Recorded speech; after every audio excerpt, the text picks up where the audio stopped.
রং দোকানে একটা কালো কুচকুচে কুকুর সবসময় বসে থাকে। একদিন চা খাওয়ার সময় এটা সামনে এসে লেজ নাড়ছে আর ঘুরঘুর করছে। শুধু ৫ টাকার একটা পাউরুটি কিনে খাওয়াই গেছিলাম। এখন প্রায়ই মাঝরাতে চা রুটি খেতে বের হই। আগে ওই সময়টাতে চা খেয়ে সামনের গলিতে যেতে ভয় লাগতো, যদি কেউ ধরে বসে। এখন মাঝরাতেও কানে হেডফোন লাগিয়ে হাঁটি, ভয় হয় না। কারণ ওই কালো কুকুরটা দেখলে তেড়ে আসে, সাথে পা মিলিয়ে হাঁটে। ২টা হাত থাকলে হয়তো জড়িয়ে ধরত। তার চোখের ভাষা বলে দেয় কেউ ধরতে আসলে কলিজা খাইয়া ফেলানো। বাসার গলিতে ঢুকবার পথে গেটের সামনে থাকা গার্ড মামাকে প্রথম দিন একটা সালাম দিয়েছিলাম আর জিজ্ঞেস করছিলাম, মামা ভালো আছেন? জাস্ট এতটুকুই। এরপর থেকে উনি আমাকে যতবার দেখে ততবারই দাঁড়িয়ে সামনে এগিয়ে এসে জিজ্ঞেস করবে, মামা ভালো আছেন? ভার্সিটিতে পা রেখে প্রথম যেদিন ঘরোয়া রেস্টুরেন্টে যাই, সেদিন এক ওয়েটারের সাথে পরিচয়।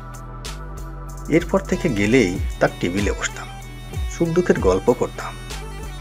পরের ঈদে বন্ধুরা কয়েকজন মিলে তাকে ভালো অঙ্কের একটা বকশিশ দিই। সেই ছেলে এখন ওমানে আছে। প্রায়ই ওমান থেকে ফোন দিয়ে বলে, স্যার আপনার কিছু লাগলে বলেন, পাঠাইয়া দেই। কিছুই না, জাস্ট অল্প কত টাকা। তাও আবার সবাই মিলে দিয়ে বলেছিলাম, বাড়ি যা, ভালো করে ঈদ করিস। উচ্চ সিজিপিএওয়ালা এক বন্ধুকে পরীক্ষার ৩ দিন আগে একটা চ্যাপ্টার বোঝানোর জন্য কল দিয়ে তার বাসায় যেতে চেয়েছিলাম। সে জবাবে বলেছিল, তুই এখন আসিস না, তুই আসলে আমার পড়ালেখার ক্ষতি হবে। সেদিন এক কম সিজিপিওয়ালা বন্ধুর বাসায় গিয়ে তার অতিথিয়তায় সত্যি মুগ্ধ হয়ে গিয়েছিলাম। উচ্চ শ্রেণী মানুষদের ডিকশনারিতে কৃতজ্ঞতা শব্দটা প্রায় নাই বললেই চলে। অনেক রুই কাতলার জন্য জীবনে অনেক কিছুই করেছি। একবার নেগেটিভ গ্রুপের 1 ব্লাড রক্ত ম্যানেজ করতে সারা রাত দৌড়িয়েছি, কিন্তু পরের দিন ভোরে জানতেও চাই ব্লাডটি কার, কোথা থেকে ম্যানেজ করেছি।